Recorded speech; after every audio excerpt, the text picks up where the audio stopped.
10 new games coming in December 2020. Starting off with number 10, Medal of Honor Above and Beyond. Now, it's been a while since we have seen a new entry into the Medal of Honor series. The most recent was from 8 years ago. It was Medal of Honor Warfighter, which came out in 2012. This is a VR entry to the series, which we will be seeing on Oculus Rift and Steam VR. And knowing we've had some shooters that have come out on VR that have actually kind of worked with the platform a little bit better than previous years, I'm kind of excited to see this. This game takes place during World War II. You're a member of the French Resistance, and honestly what we've seen is that it's a pretty good, crisp, realistic VR world, which are more wave-oriented and intend to return to a more cinematic style, at least according to the developers. The Oculus team has noted that it's probably one of the most expensive games that has ever come out for VR, and I think this is a franchise that has deserved revisiting for quite a while now. I'm interested to see it when it hits Windows on December 11th.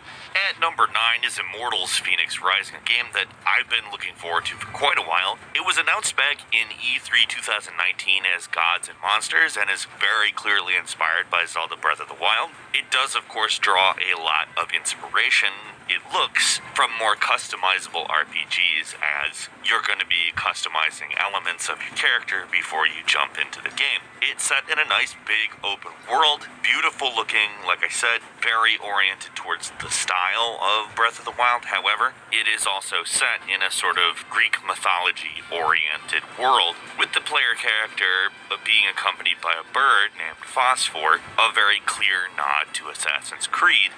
And I think Ubisoft has some interesting stuff going on here. I'm personally interested specifically in how a kind of Breath of the Wild inspired game might merge elements of the more recent Ubisoft Assassin's Creed titles, as it was developed by Ubisoft Quebec by the team that created Assassin's Creed Odyssey. Immortals Fenyx Rising is coming to Windows, Switch, PS4, PS5, Stadia, Xbox One, Xbox Series X and S, as well as Amazon Luna on December 3rd. At number 8 is Override 2 Mech City League, the follow-up to Override Mech City Brawl, which is a pretty badass game, might I add. Basically, it's a mech brawling game, as you might guess. It's 3D, you're placed in a large city, you're a skyscraper-sized robot, and you're fighting against other robots. Each robot has different skills, different advantages, different range, etc., etc., and to be frank, it just looks like a really great-looking game. I enjoyed the first one. I'll admit I didn't play it for a super long period of time, but knowing that it's still around and that it's thriving enough to get a sequel has me interested, especially with the idea that you can do 4-player co-op, not just online but also locally, with a bunch of different competitive modes. Override 2 Super Mech League is landing on PS4, PS5, Xbox One, Xbox Series X and S, Nintendo Switch, and PC on December 22nd. At number 7 is Twin Mirror Lost on Arrival, the first of 3 episodes of the Twin Mirror episodic game. Now, this is an adventure game that comes to us by Dot Nod Entertainment, who has brought us a lot of games that are somewhat controversial sometimes and sometimes well-loved, everywhere from Life is Strange to Vampire, which the latter of which I think is really just a phenomenal game. Life is Strange is also a very good adventure game, but also one that is extremely based on the person's taste. You play as an investigator who goes between the real world and his mind palace, so I have a feeling there is going to be some Sherlock-looking sequences in this game. The story is you find a lost phone, and you start trying to figure out who owns it. Now, this game at least indulges supernatural imagery, but I have a feeling what is real and what is not may be an interesting part of the mystery. Twin Mirror is coming to Xbox One, PlayStation 4, and Windows on December 1st.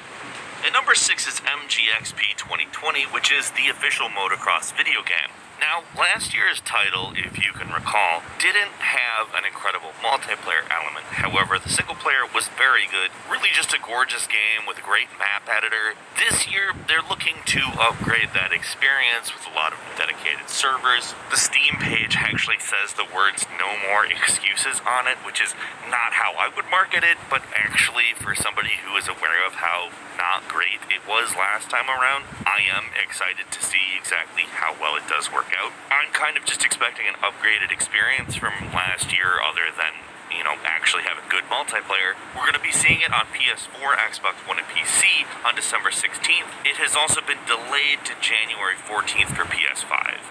At 5 is Worms Rumble, and I am always there for a Worms game. Now, what we're looking at is something that is maybe a little bit different than previous Worms games. It's arena-based 32-player cross-platform combat with modes like Deathmatch and Last Worm Standing, which to me sounds a lot like a Battle Royale game. Now, understanding that, but with all of the conventions of a Worms game, like all of the crazy weapons and the hand grenades and all of that, I think we actually have the potential for a pretty good Battle Royale. And in truth, if it doesn't work out, honestly, at least it's something they tried. I, like I said, really enjoy Worms. I think it's one of the better franchises of this type of combat. This is the first real-time entry to the series, and I have high hopes for it. I wouldn't call myself skeptical of it, however, it is a big change for the series, and I want to see how that plays out. Worms Rumble is landing on PS4, PS5, and Microsoft Windows on December 1st. At number 4 is Chronos Before the Ashes, an atmospheric RPG that to me looks a lot like something between Skyrim, Dark Souls, and Zelda. What's interesting is every time you die, you age a year. This totally changes the dynamic as to how your character plays. As you age, you're going to become less quick, less nimble, but as you get older, magic becomes a stronger point for your character. I think this could be a really particularly interesting game. We don't have age as a mechanic in a lot of games like this, and in truth, it looks fairly unique. Chronos Before the Ashes is coming to Nintendo Switch, PlayStation 4, Xbox One, Windows, and Google Stadia on December 1st. And number 3 is Empire of Sin, a strategy game that gives us turn-based gameplay set during the Prohibition era. You are a crime boss, and the whole point is gaining control of Chicago. This is such a cool idea to do a turn-based strategy game in, as alcohol essentially worked as a kind of currency. In a lot of ways, I see it kind of looking like Tropico as far as the resource management and mechanics like that. However, it is also very much an XCOM-based combat strategy game, and I think that's cool as hell. The more territory you control, the more members you can recruit to your gang, and in a lot of ways, it is a roguelike with a lot of elements randomly generated. Empire of Sin is coming to Windows, PlayStation 4, Xbox One, and Switch.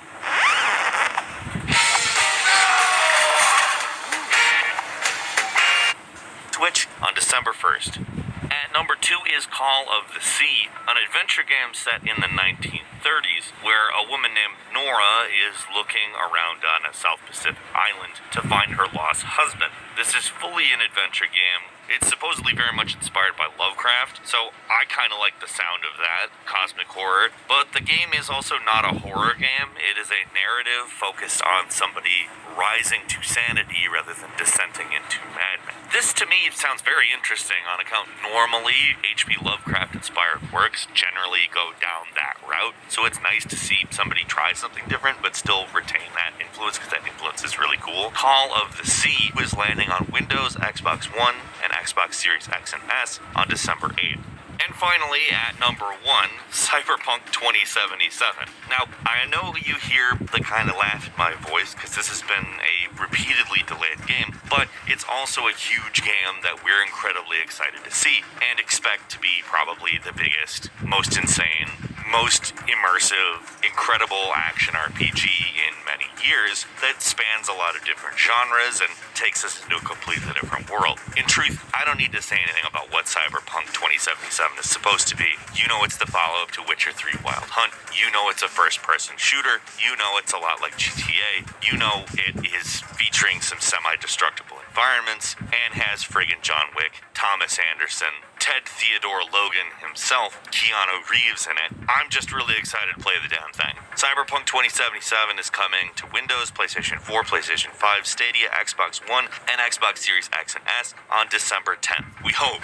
A quick bonus game for you called Temtem, a massively multiplayer online RPG, which is heavily inspired by Pokemon. You'll probably notice that from the visuals. It was partially funded through crowdfunding, particularly Kickstarter, and as far as I'm concerned, it has a lot of potential, but we'll also be extremely interested to see if it turns out to just be a clone or bring something else to the table. I hope it's the latter. I would love for there to be more Pocket Monster-oriented games out there. The game's been in early access for a while on PC, however, it's hitting